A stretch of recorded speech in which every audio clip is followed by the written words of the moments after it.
We've got a major weather pattern shift on the way, and it's going to shake things up across the United States over the next several days. This is a big one.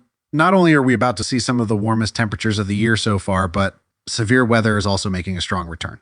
In fact, we're looking at one of the biggest severe weather risks we've had all year, with conditions setting up for a potential outbreak. So today, I want to break everything down for you, go over what's happening now, what's coming next, and what you need to be prepared for as we move into this very active stretch of weather. But before we get into the details, hit the subscribe button, like this video, and leave your thoughts in the comments. Thank you for your support. Let's start with what's currently happening across the country, because we've already had some severe storms within the past 24 hours. Areas across the southeast have been dealing with thunderstorms, heavy rain, and some pockets of damaging winds. Even as of right now, showers and thunderstorms are still ongoing, stretching from East Texas through parts of Georgia. There are still a few strong storm clusters hanging around, and while they aren't widespread, they could bring isolated damaging wind gusts as we go through the afternoon hours. The system responsible for all of this is pretty significant.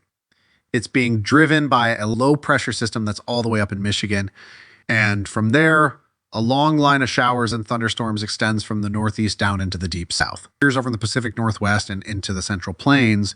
There's also another storm system, but this one is weakening. It's bringing some light rain and even a little bit of snow in some areas, but it's not going to last much longer before it falls apart completely. Yesterday, we saw a more significant severe weather outbreak, with multiple reports of large hail and damaging winds stretching from the southern plains all the way through the Tennessee Valley. We even had a tornado touchdown in western Mississippi, specifically on the west side of Rolling Fork. If that name sounds familiar, it's because that area was hit by a devastating F4 tornado just 2 years ago. Now, the good news is that this tornado was nowhere near as strong as the one from back then, but it did still cause some damage to homes in the area. And unfortunately, this is just the beginning. Based on what I'm seeing with this upcoming weather pattern, we are going to have more severe weather to deal with as we move into the weekend, and some of these storms could be much more intense. A big reason why things are shifting so much right now has to do with the jet stream.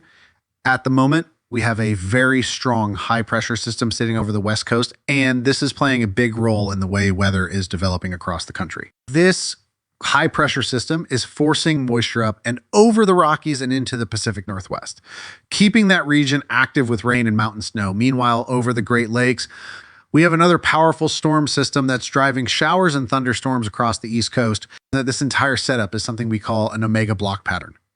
Essentially, it means that a large high pressure system is trapped between two low pressure systems, creating a sort of weather blockade. And what that means for us is that for the next 4 to 5 days, this high pressure system is going to act like a shield, preventing any major storms from moving across the country. But here's where things get interesting. This omega block pattern isn't going to last forever. By the end of the work week, this high pressure system is going to start weakening and shifting toward the Great Plains. And once that happens, we're going to see a major storm system take its place. Now, if you were just looking at the jet stream, you might not think the system looks like much at first, but don't let that fool you. Once all the ingredients come together, this is going to bring a very large risk for severe weather. As we move into next week, in the first week of April, the overall pattern is going to stay extremely active. I've been watching the trends, and it looks like we're heading into a stretch where severe weather is going to become much more frequent up until now. We've seen some big severe weather events, but they've been happening about once a week. That's about to change. Instead of getting a major storm system every 7 days or so, we could start seeing severe weather happening every other day. This is a major shift, and it means we need to be prepared for a very active start to April. The Storm Prediction Center has already issued a large slight risk area for severe weather on Saturday, covering parts of the Central Plains. This includes regions from western Illinois down through Oklahoma and Arkansas, where we could see damaging winds, large hail, and even a few tornadoes. But the real concern is what happens on Sunday. Sunday, March 30th is looking like a potentially big severe weather day, and the forecast risk area is absolutely massive. We're talking about a region that stretches all the way from southern Michigan down to the Gulf Coast.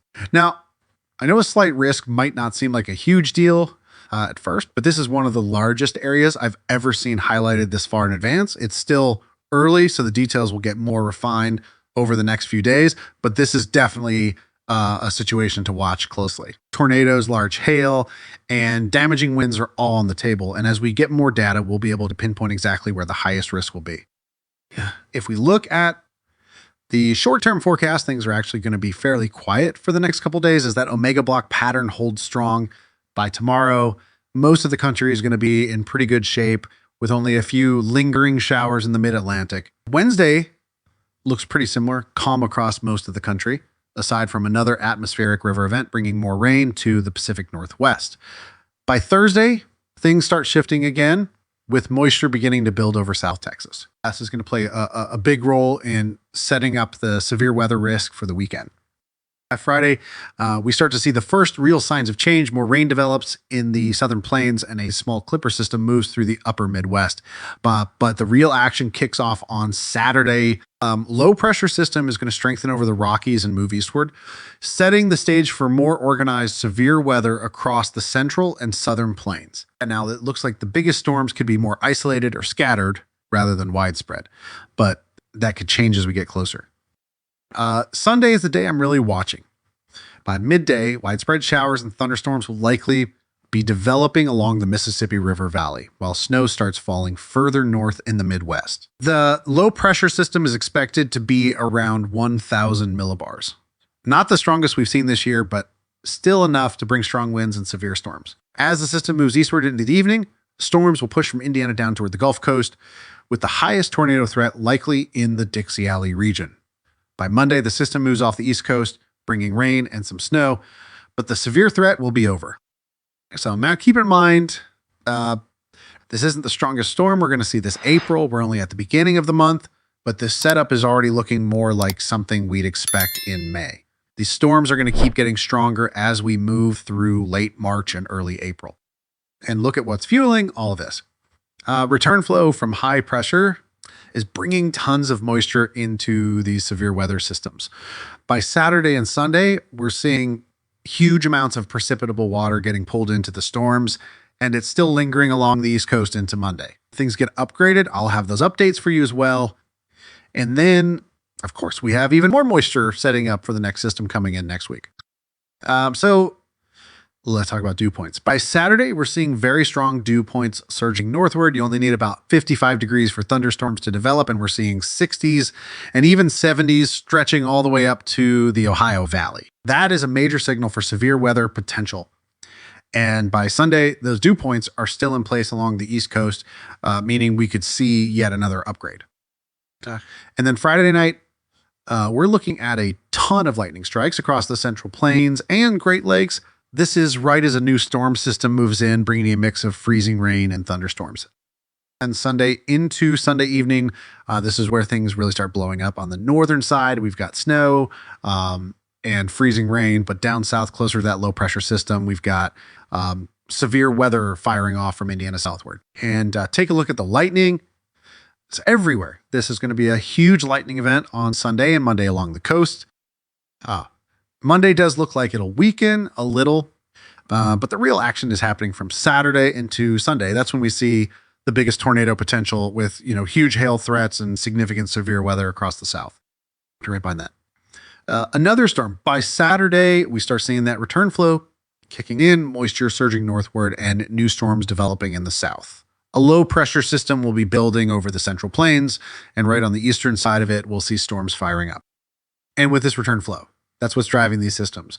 Sunday morning into Sunday evening is when this really starts escalating, and right near that low pressure is where we have the biggest tornado risk. This system is pulling in tons of energy, and the size of these storms, massive. We're talking very large hail and a strong tornado threat. Matt, we're still about 5 to 7 days out from all of this, so there's plenty of time for things to change. But trust me, this setup is going to evolve a lot as we get closer. Now, for snowfall, this next system is still showing a big snowstorm moving through the Midwest, Great Lakes, and eventually the Northeast, and the one behind it, even more snow, possibly feet of accumulation. The models are all starting to agree on this, and I'll be watching for any changes in the forecast. All right, that's your update for now. I have more details in my next update this afternoon, so make sure you're subscribed and have that bell clicked. Thanks so much for watching. I really appreciate every single one of you. Stay safe out there, everybody. I'll see you in the next update.